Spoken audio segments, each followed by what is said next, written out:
Hola, buenas noches. Estamos transmitiendo este jueves 12 de septiembre en Facebook Live. Muchas gracias a todos los que se están sumando, a quienes se están incorporando a esta transmisión. Hace días que no teníamos un enlace con ustedes a través de esta cuenta de su servidor Genaro Villamil. Tampoco pudimos hoy tener la post mañanera, pero bueno, vale la pena ahora con una noche húmeda, más reposada, con un cafecito, ahora con ustedes salud.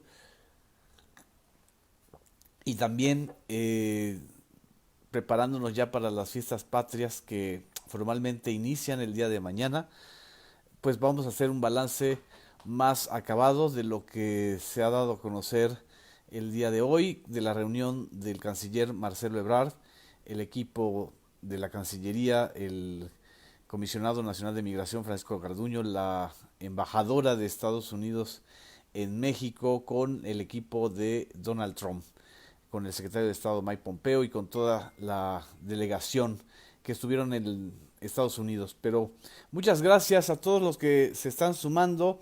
Buenas noches desde Morelos, nos estaba mandando saludos Ninfa Martín Leal Hernández, muchas gracias. Martín Rivers desde Tuxpan, Maxi Enciso, buenas noches. Buenas noches a Vitamel, gracias por tus saludos. Irma Padilla también, buenas noches. Carmen de Santiago, a Joan Carl Domínguez, buenas noches. También están saludando aquí a Anastasia y a Tomasa que andan aquí ronroneando y rodeándonos. Desde Ciudad Neza, Char Rodríguez, un abrazo. Lluvia Zúñiga, desde acá, Acapulco. Hoy ocurrió una cosa terrible en Acapulco, el asesinato de un fotógrafo que participó en varias producciones cinematográficas, la última de ellas, la de la película Roma. Y bueno, la situación en Acapulco se ha vuelto cada vez más difícil. El asesinato de este fotoreportero, ahorita bueno, más bien de este foto, fotógrafo profesional, colaborador de Alfonso Cuarón en la cinta de Roma y director de fotografía de Discovery Latinoamérica, Eric Castillo Sánchez. Tenemos muy poquito de información sobre este asesinato que ocurrió hoy en Acapulco, Guerrero. Eh, Parece que el crimen fue el miércoles en el poblado de Alfredo B. Bonfil y fue Eric Castillo Sánchez, colaborador de Discovery Channel. De acuerdo con los reportes oficiales, el crimen ocurrió a las 20:30 horas del miércoles, es decir, del día de ayer, cuando en una llamada telefónica de emergencia al 911 alertaron sobre un cuerpo tirado afuera de una tienda Oxxo. El cuerpo de Castillo quedó tirado boca arriba, vestía un pantalón de mezclilla azul, así como una playera azul, sandalias cafés, y estaba acompañado por su esposa Estefanía Carpio Ávila. Terrible este crimen y nos sumamos a la condena generalizada, no solamente del gremio de cinematógrafos y de fotógrafos, sino también de la población en general. Es terrible que ocurran este tipo de crímenes así a la vista de todos y que el repunte de la violencia en varias partes del país no haya podido disminuirse. Es sin duda uno de los desafíos principales del Estado mexicano en general, del gobierno federal, de los gobiernos estatales, de los gobiernos municipales. En fin, tenía yo que mencionar esto el día de hoy, que fue cuando se dio a conocer la lamentable noticia.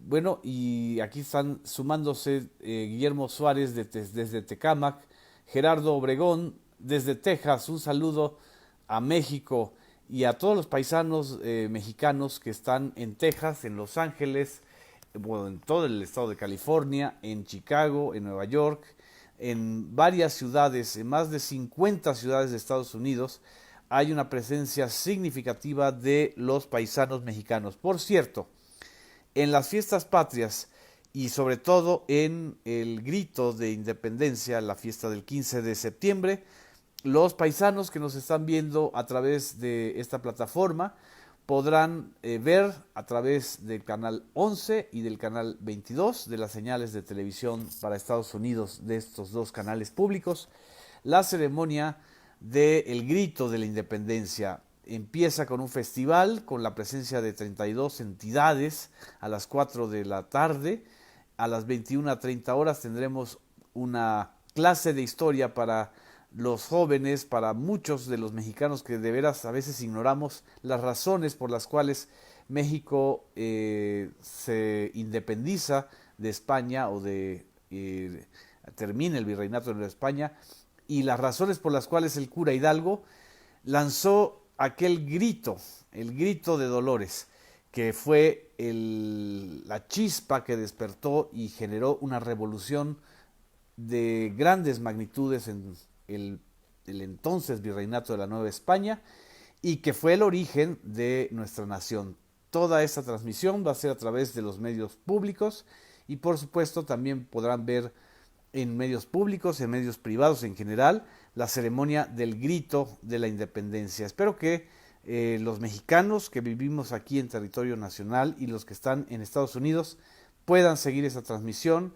Es una de las primeras transmisiones donde los medios públicos federales, Canal 11, Canal 14, Canal 22, el IMER y Radio Educación más Capital 21 de aquí de la Ciudad de México, sumamos nuestro esfuerzo. Va a participar y participa en esta clase de historia nuestro queridísimo Paco Ignacio Taibo II, también el historiador Pedro Salmerón, el director actualmente del INER, el doctor Lorenzo Meyer, y en fin, vamos a ver en esta transmisión un ejercicio de revisión de nuestra historia. Dice que será la primera celebración de independencia con un presidente de gran aprobación en el país, nos dicen, y así es, en efecto.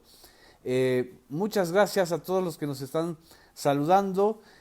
Vamos al tema que hoy nos ocupa también de manera muy importante.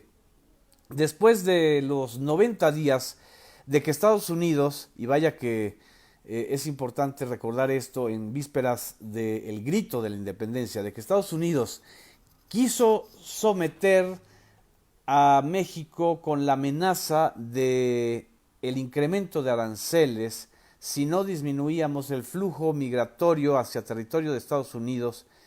Se cumplieron ciertas metas importantes por parte de México sin que nos convirtamos en tercer país seguro, según lo ha reiterado y subrayado el canciller Marcelo Ebrard.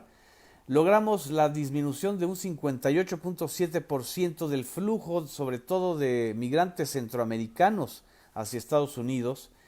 70% de esta disminución corresponde a migrantes de Centroamérica, y alrededor de un 7% a los mexicanos que normalmente transitan por estos procesos terribles de migración ilegal hacia Estados Unidos.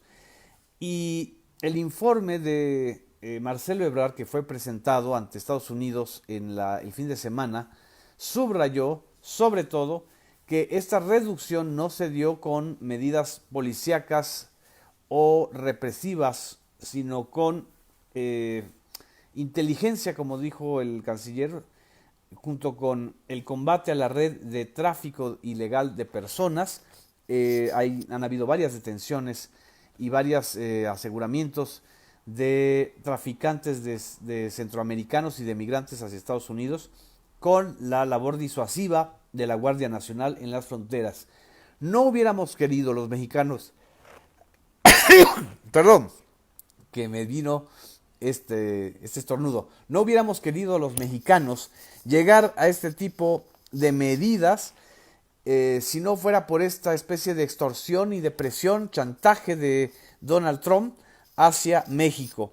Pero bueno, lo que está poniendo en la mesa Marcelo Ebrard es que, así como para Estados Unidos lo más importante es el factor de la migración, México está poniendo como un factor importante la disminución del tráfico de armas proveniente de Estados Unidos hacia México, y que es uno de los factores importantísimos del incremento de la violencia en nuestro territorio, porque esas armas van directamente a las redes criminales ilegales, a los grupos paramilitares que están operando como sicarios de los narcotraficantes, o incluso de grupos que se hacen llamar de autodefensa, que en realidad son grupos de ataque contra la población civil. En fin, muchas gracias por sus deseos de salud. Vamos a tomar un poquito de café. Esta situación, según expuso el canciller Marcelo Ebrard, ha frenado por ahora este intento de Estados Unidos de imponer aranceles y evidentemente de generar una crisis económica y comercial muy grande entre México y Estados Unidos. Lo que estamos viendo en estos 90 días es una estrategia diplomática, política, para frenar los irrefrenables instintos pues racistas, xenofóbicos de Donald Trump, de sus apoyos y de sus bases electorales, que siempre en vísperas de un proceso electoral como el que estamos presenciando en Estados Unidos, empiezan este tipo de estrategias de culpar a los mexicanos de lo que a final de cuentas sucede en Estados Unidos y de una errática política de xenofobia y de un ascenso. Eso es un tema muy importante, de un ascenso de la ideología de los supremacistas blancos. La masacre de Texas hace ya varios días, varias semanas, la masacre de un joven contra varios mexicanos en El Paso, Texas, lo que generó y reveló fue la escasa autoridad moral de grupos civiles de Estados Unidos para estar culpando a los mexicanos de ser los generadores de violencia, cuando la violencia está en Estados Unidos y es provocada, germinada entre estos defensores del supremacismo blanco. Este es uno de los grandes desafíos que vamos a tener que enfrentar como país y que el gobierno de Andrés Manuel López Obrador va a tener que enfrentar en relación con Estados Unidos. Esto fue a rasgos generales lo que informó el canciller mexicano Marcelo Ebrard el día de hoy en la conferencia matutina. También el presidente Andrés Manuel López Obrador consignó la llamada telefónica que hubo con Donald Trump y el compromiso de ambos países de sacar adelante el Tratado de Libre Comercio o el TEMEC ahora entre Estados Unidos y Canadá. En fin, aquí estoy viendo sus saludos desde Poza Rica, dos compañeros y amigos, muchas gracias. Desde Xochimilco, Luz Peralta, muchas gracias. Xochil Bautista, muchas gracias, buenas noches. Dice Alma Adriana Meléndez que no se deje el equipo del canciller y creo que no se ha dejado, ha sorteado de una manera muy inteligente y estratégica a un gobierno agresivo, opresivo y discriminatorio como es el de Donald Trump. En fin, nos están también mandando saludos desde Mineral de Reforma, desde Iztacalco, Norma Salazar Pérez, Fabricio Martínez Valdés, muchas gracias a todos y a todas. Les deseo muy buenas noches y nos vamos a ver el día de mañana en una transmisión más para anunciarles y convocarlos a que celebremos las fiestas patrias en México, en las ciudades norteamericanas en donde haya población mexicana, que recordemos que el grito de la independencia, el grito de Miguel Hidalgo y Costilla, del cura Hidalgo, fue la primera gran transformación en México, fue el germen de una de las primeras grandes transformaciones y fue además una revolución que acabó con un régimen de esclavitud tremendo, con un régimen de castas, con una situación de explotación terrible que existía durante los 300 años de coloniaje o de virreinato en México y que tampoco fue una solución fácil. Miguel Hidalgo no vio coronado el éxito de su movimiento, por el contrario, Miguel Hidalgo fue apresado, fue detenido, fue juzgado, fue fusilado y hubo un general cura también, el cura Morelos y Pavón, José María Morelos y Pavón, que continuó este llamado a la libertad y a la independencia del cura Hidalgo y que expresó el primer documento que refleja la identidad nacional, que es el documento conocido como Sentimientos de la Nación. Todo esto es lo que celebramos el 15 de septiembre. Esto no se nos puede olvidar. Somos una nación que surgió también de una ruptura violenta y que si queremos hacer otra transformación no podemos caer en la violencia entre nosotros. Y para cerrar este círculo, lo que tenemos que enfrentar de manera conjunta como sociedad, más allá de signos partidistas, es este desafío enorme de la inseguridad pública. En fin, muchas gracias. Aquí estoy viendo sus comentarios. Dice, en Guanajuato sigue vigente el Padre Hidalgo, dice Rolando Briceño. Así es, en toda la zona del Bajío. Buenas noches, muchas gracias, descansen.